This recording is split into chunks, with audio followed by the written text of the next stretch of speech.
The fluorescent lights of St. Michael's Hospital flickered at 2 a.m.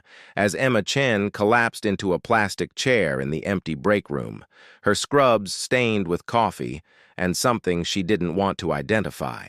Her hands trembled as she counted the crumpled bills from her pocket, $43 to last until next Friday. The eviction notice crinkled in her bag, a constant reminder that she was 3 months behind on rent. At 26, she'd imagined her nursing career differently. She'd dreamed of saving lives, not drowning in student debt while working double shifts just to afford ramen noodles. Tonight, like every night, she questioned whether compassion was enough to survive in a world that seemed to reward everything but kindness. Emma had learned early that the healthcare system was broken, but she'd never expected to become one of its casualties. Fresh out of nursing school with $80,000 in debt, she'd taken the first job offered, night shifts at St. Michael's, the oldest hospital in Boston, where the equipment was outdated and the pay was barely above minimum wage. While her classmates had chosen lucrative positions at private practices, Emma had felt called to serve the patients no one else wanted to treat, the homeless, the uninsured, the forgotten souls who shuffled through St. Michael's doors seeking mercy more than medicine. Her colleagues called her naive. Her landlord called her irresponsible. Her mother, calling from their small apartment in Chinatown, called her every Sunday to ask when she'd quit this foolishness and marry someone practical.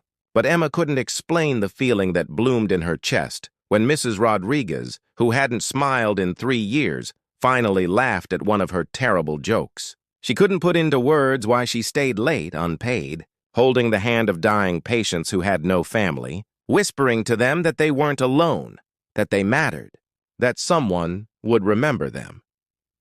It was during one of these vigils that she first met Robert Callahan.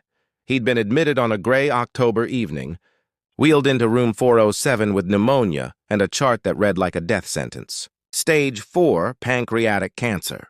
No family listed, no emergency contacts. DNR signed and notarized. The other nurses had whispered about him, the strange old man who refused visitors, who asked for nothing, who seemed to be waiting patiently for death like an old friend he'd scheduled an appointment with. Emma found him staring out the window at the Boston skyline, his frame skeletal beneath the thin hospital gown, his eyes carrying the weight of someone who'd lived too long and not long enough. "Mr. Callahan? I'm Emma, your night nurse. Can I get you anything?" "Peace and quiet," he'd rasped, not unkindly, "and maybe to die with some dignity instead of drowning in this damned hospital." Most nurses would have left. Emma pulled up a chair. "I can't promise the dying part on my shift. Looks bad on my record. But I can offer terrible hospital jello and mediocre conversation." The corner of his mouth had twitched. "You always this stubborn with dying men?" "Only the ones who look like they have good stories." And so it began. Night after night, Emma would finish her rounds and spend her breaks in room 407. Robert Callahan was 72, a widower who'd lost his wife Margaret to the same cancer now claiming him. He spoke little about his past, deflecting with dry humor and philosophical musings that made Emma laugh even when exhaustion made her bones ache. He never mentioned his work, his life before St. Michael's, or why a man with no family had chosen this run-down hospital for his final days. What Emma didn't know, what she couldn't know as she shared her leftover sandwich with him or read him newspaper articles when his eyes grew too weak, was that Robert Callahan wasn't just another forgotten patient. He was the man who'd built St. Michael's 40 years ago, the billionaire philanthropist who'd watched his empire grow from a single community clinic into a network of hospitals spanning 3 states. After Margaret's death, he'd given operational control to a board of directors and disappeared from public life, wanting to die as anonymously as he'd once lived ostentatiously. He'd chosen St. Michael's specifically, the hospital where it had all begun, now crumbling from bureaucratic neglect and budget cuts he'd been too grief-stricken to prevent. He'd come to die in the place where he'd once saved lives, expecting nothing but a quiet exit. He hadn't expected Emma Chen. "Why do you do this?" Robert asked one November night, his voice weaker than usual. "Stay with a dying stranger when you could be sleeping?" Emma paused, her hand wrapped around his translucent one. My grandmother died alone in a hospital in Shanghai. No one held her hand. No one told her she mattered. I can't save you, Mr. Callahan, but I can make sure you're not alone. Something shifted in Robert's face. His eyes glistened. You're going to make me die hopeful, girl, and I'd made peace with cynicism. Too late. Hope is contagious. I'm an excellent nurse. It was after midnight on Thanksgiving when Robert's monitor started its deadly rhythm.